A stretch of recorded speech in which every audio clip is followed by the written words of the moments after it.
3 days ago. Yeah, but I was in Tampa first doing something. I was doing an infomercial for for a commercial for like this product called Tune Into Reading.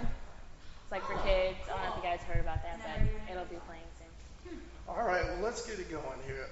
Bring me full circle. Like we just said, 2005. You 2005. graduated. Here we are, 2009. Did you ever think you'd be where you are right now?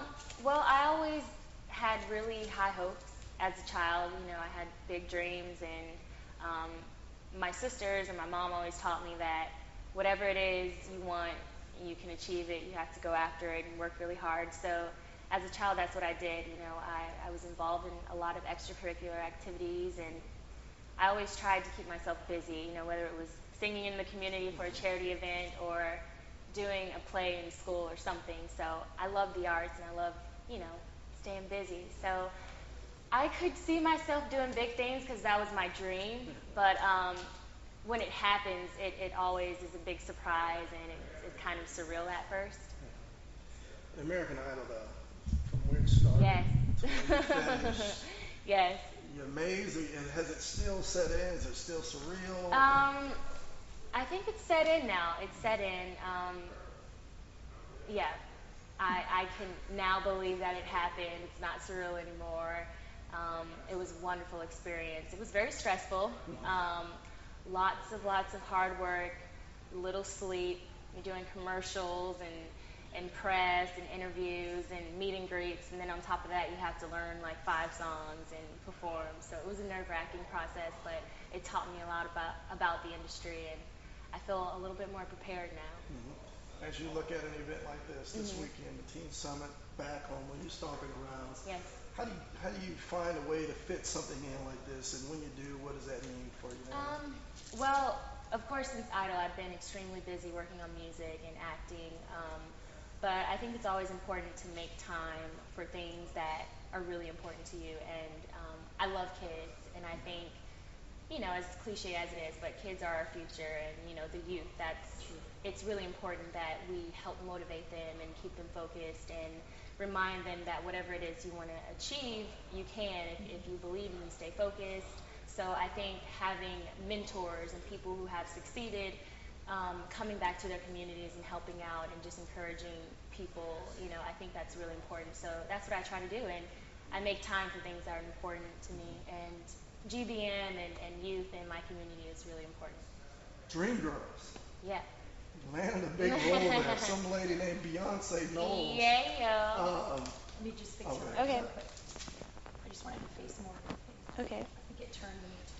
Okay. All right. Beyonce Knowles once played the role. I mean, Yes. what goes through your mind when you landed the role and where you are right now with it? Well, I definitely pay my homage to, you know, all the performers that came before me that played. I'll do it again. It's okay. I definitely pay my homage to Beyonce and Sheryl Lee Ralph. They were amazing. I actually didn't see the original production of Dreamgirls. It opened up in 1987. I was born that year, so it's really important to me that I'm doing this. It's a historical moment for me. You know, we're opening up at the Apollo, and my generation didn't get to see the play on Broadway, so it's pretty exciting that I'm a part of something that was before my time. Beyonce was amazing in the role, and I just plan on making it my own and just having a good time with it. So, a movie, a Broadway play like this, is it the movies now? You want to go in that direction? You want to go singing? You want to go both routes? I definitely, I have an agent. I'm working with CAA right now, and you know, right now there's not much I can do with the film.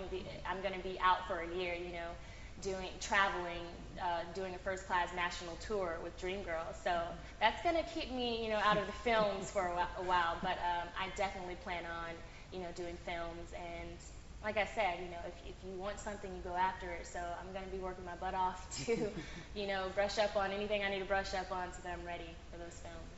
Now, people see you in town, they're going to definitely ask, when is she singing? What is she singing? Exactly. What's going on with that? Well, I definitely have a bunch of songs that I've written with some amazing award-winning songwriters, but I can't perform them only because, you know, I just want to go about doing it the right way and, you know, release it before, you know, I perform it. So I'm working on my music, but for right now I'm just doing a bunch of cover songs that people have enjoyed and I've enjoyed singing. You know, some up-tempo things just to get the kids going and let them have a good time out there. So yeah, I'm just doing some cover songs, some things from Idol that I did that people really enjoyed. Okay, so you're going to do a little singing, I understand, with the choir today. Yes. And what is that? What's the name of that song? I don't know if I can say it. I guess I can say it, but you guys can come out and see it. Well, I think the main thing that we get across to the kids is, you know, just believing in yourself, and you know, if you have a goal, believe and focus on that, and you can achieve it. So I'm going to be singing "I Believe." I believe. And tonight, Yes. I understand there's a big competition. You Yes. The kids are going to be competing. You're going to be judging. Uh-huh. And you're also going to do a little singing there. Is that right? Yeah, I'm going to be singing too. So what should people expect this evening? Fun. Just come out and have fun, and you know, there's going to be people registering to sing and competing. I'm glad that I don't have to compete because that part of my life is over, but I'll give my comments and I'll be very nice. You know. Speaking of comments, Paula Abdul, the Yes, woman with Idol. Paula. I'm sure you have a reaction there.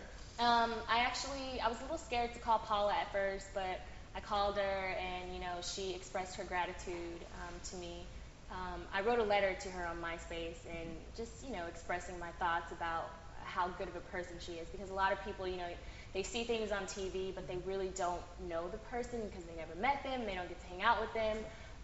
But she's very, very nice, and she was the most caring and nurturing person out of all the judges. So I feel bad for the future contestants because they miss out on that. But I just, you know, wrote this letter to her, and I called her, and she was just really touched by it. So I'm glad that, you know, I got to lift her spirits a little bit. My last question I have for you, you're going to be a keynote speaker Yes. For this afternoon. What is the message that you want to get across?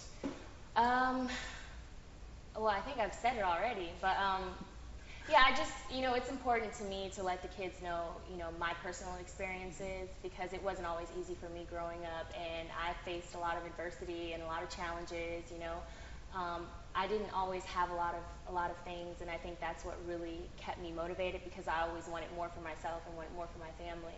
So, you know, there's challenges in life, but if you have a dream, go after it, and it can happen for you.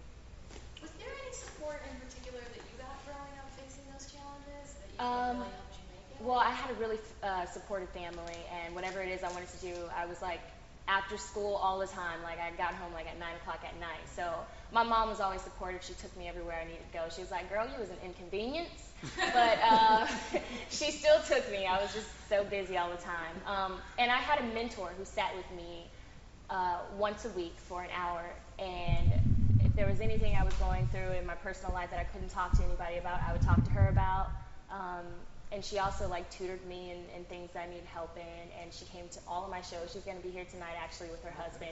So I had that type of support growing up. And my mentor, I mean, she means the world to me. You still keep in touch with her? I do. She's my best friend, and she's coming tonight. She comes to everything. So cool. That's all you need?